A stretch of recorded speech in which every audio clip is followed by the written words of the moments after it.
नमस्कार दोस्तों, कैसे हैं आप? मैं हूं गौरव और ये है ट्रांसफॉर्मेशंस। पिछले लगभग 7-8 सालों में जो हमारे देश का न्यू एज सोशल मीडिया है, भले ही वो यूट्यूब पे अवेलेबल हो, फेसबुक पे अवेलेबल हो, इंस्टाग्राम पे या ट्विटर पे या और भी different different social media platforms है, उन लोगों ने जिस तरीके से ऑन ग्राउंड कंडीशंस को या ऑन ग्राउंड डॉक्यूमेंट्रीज को, युवाओं की समस्याओं को, सैनिटेशन, वाटर इश्यूज़ या वेस्टम या और भी जितनी नई तरीके की चुनौतियाँ हैं फिलहाल हमारे देश के सामने, उन सबको जिस तरीके से ट्रांसपेरेंट वे में या एक तरीके से ओपन वे में दिखाने की कोशिश की है, वो काबिल तारीफ़ है। क्योंकि जो फ़िलहाल हमारे देश का प्रेज़ेंट मीडिया है, नेशनल मीडिया है, ये जो प्रिंट मीडिया है, वो तो इस तरीके की डॉक्यूमेंट्रीज़ या इस तरीके की ग्राउंड रिपोर्ट्स लगभग ना के बराबर ही दिखाता है या उन पे उनका फ़ोकस ना के बराबर ही होता है। जैसे कि अभी रिसेंटली हमने देखने को मिला कि किस तरीके की युवाओं की समस्या या युवाओं का कोई धरना प्रदर्शन किसी समस्या को लेके, भले वो राज्य सरकारों के सामने हो या केंद्र की सरकारों के सामने हो, उसको किस तरीके से हमारा जो सोशल मीडिया है या न्यू एज मीडिया है वो दिखाने की कोशिश करता है। पर ये समय है कि हमें सिर्फ़ और सिर्फ कंटेंट क्रिएशन तक नहीं रुकना है, हमें सॉल्यूशन क्रिएशन तक पहुँचना है।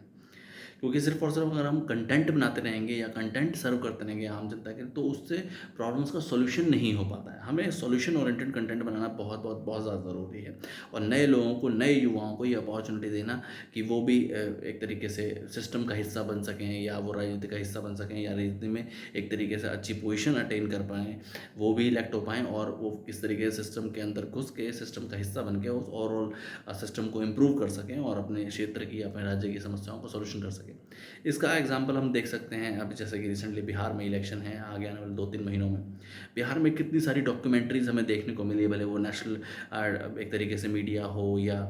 इंटरनेशनल मीडिया हो या रीजनल सोशल मीडिया प्लेटफॉर्म्स के थ्रू। काफ़ी सारी इशू जैसे कि माल न्यूट्रिशन का इशू है या पॉवर्टी का इशू है, किस तरीके से अनएम्प्लॉयमेंट का इशू है, हेल्थ केयर वहाँ पे अच्छा नहीं है, हर साल हमें बाढ़ देखने को मिलती है और भी बहुत सारे ऑन ग्राउंड एक तरीके से इश्यूज़ हैं डिफरेंट डिफरेंट एक तरीके से डिस्ट्रिक्ट्स में या डिफरेंट डिफरेंट एरियाज़ में। और उसके बाद जब हम देखते हैं कि वही उसी स्तर के नेता या वही 2-4-5-6 नाम जो पहले थे, जिन्होंने पहले भी उस पर्टिकुलर कॉन्स्टिट्यूंसी से राज किया या उन सब कॉन्स्टिट्यूंसी जीते, उसके बाद भी सॉल्यूशन नहीं हो पाया। तो ये समय है कि सिर्फ और सिर्फ हम रिपोर्ट्स या डॉक्यूमेंट्रीज ना बनाएं, एक नए युवाओं को एक अपॉर्चुनिटी दें, एक नए लोगों को वो सब अपॉर्चुनिटी दें जो कि वो सब ऑन ग्राउंड कंडीशन, जो ऑन ग्राउंड सिचुएशन समझते हों, वो सब इंटेलेक्चुअल युवा या वो सब इंटेलेक्चुअल सिटीजन जिनके पास वो अप्रोच है, जिनके पास वो विज़न है, जिनके पास वो एक तरीके से मिशन है, एक पर्सपेक्टिव है उस पर्टिकुलर समस्या का सॉल्यूशन करने की या ओवरऑल उस पर्टिकुलर क्षेत्र की, उस राज्य को आगे ले जाने की, अग्रणी बनाने की और जितनी भी बेसिक ऑन ग्राउंड सिचुएशन या कंडीशंस हैं उनको इम्प्रूव करने की। तो उन सब लोगों को जब अपॉर्चुनिटी मिलेगी तो ओवरऑल स्टेट की डेवलपमेंट के लिए या एक तरीके से स्ट्रेटेजिक प्रोग्रेसिव डेवलपमेंट में उनका भी योगदान होगा, तो देश भी आगे बढ़ेगा, राज्य भी आगे बढ़ेंगे। जय हिंद, जय भारत।